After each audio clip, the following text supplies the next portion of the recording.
आज माझ्यामुळं जे दुखावले आहेत त्यांची मी क्षमा मागतो आणि मी ज्यांच्यामुळे दुखावलो आहे त्यांना मी क्षमा करतो. क्षमा क्रोधाचा प्रतिपक्षी आहे. क्रोध आग आहे तर क्षमा त्या आगीस शांत करणारा शीतल चंदन आहे.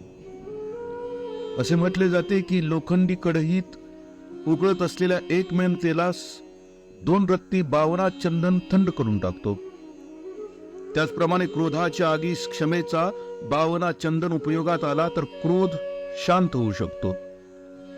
क्रोधामुळे होणाऱ्या दुष्परिणामाची चर्चा करताना संत म्हणतात की क्रोध संताप वाढवितो, विनय समाप्त करतो, प्रेमास तोडून टाकतो, उद्वेगास जन्म देतो, असभ्य बोलण्यास प्रवृत्त करतो, भांडण तंटे वाढवतो, कीर्ती नष्ट करतो, बुद्धीस कुत्सित बनवतो, कपटी बनवतो, पुण्योदयास समाप्त करतो आणि शेवटी तो कुगती प्रदान करतो. सज्जन माणसे अशा क्रोधाचा त्याग करतात. क्रोधी मनुष्य आपल्या चहूबाजूस शत्रूंची फौज तयार करतो. क्रोध करणे सोपे आहे, क्षमा करणे कठीण आहे. ती धैर्यवान माणसाची गोष्ट आहे. समोरच्या माणसास उत्तेजित होणं ही काही फार मोठी गोष्ट नाही, पण त्यावेळी क्षमा दाखविणे, सहिष्णुता दाखविणे ही गोष्ट मोठी आहे.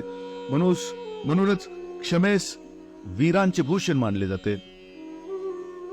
क्षमेस पहिले दार मानले जाते, सद्गतीचे पहिले दार मानले जाते. सामूहिक जीवनाचे क्षमा एक महत्वपूर्ण आलंबन मानले गेले आहे.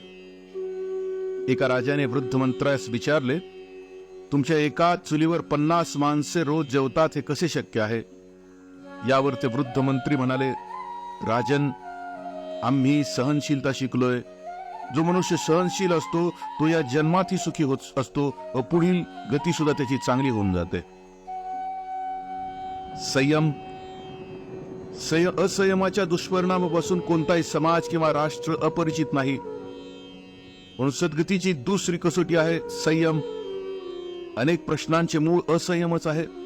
जसजसे इच्छांचा विस्तार झाला तसतसे मानवीय मूल्य पतित होत चालली. अध्यात्माचा ऱ्हास झाला आणि मानवी मनाची शांती भंग पावली. आज बरेचसे काही साध्य करूनही मनुष्य बेचैन आहे. असा एक काळ होता की जेव्हा मर्यादित पदार्थांचा भोग करत असूनही मनुष्य सुखी होता. उलट आज पदार्थांच्या गर्दीत जगत असतानाही मनुष्य अशांत आहे. याचे उत्तर स्पष्ट आहे. संयमात सीमा आहे, असंयमात कोणती सीमा नसते. आज मनुष्य वैभवाच्या आंधळ्या शर्यतीत स्पर्धक झाला आहे. संयम हे जीवन आहे. या व्रताचे घोषवाक्याचे त्याचे पालन होत नाही.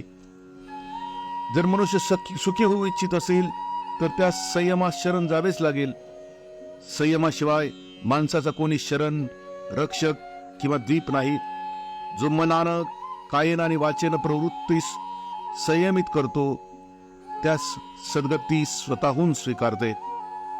सरत्या वर्षामध्ये आम्ही अनेकांना क्षमा करू, आम्ही क्षमा मागू आणि भविष्यात येणाऱ्या वर्षामध्ये, येणाऱ्या जीवनामध्ये संयमी जीवन जगू की जेणे आम्हाला सद्गती लाभेल, प्रसन्नता लाभेल, शांती लाभेल. जय हो, मंगल हो.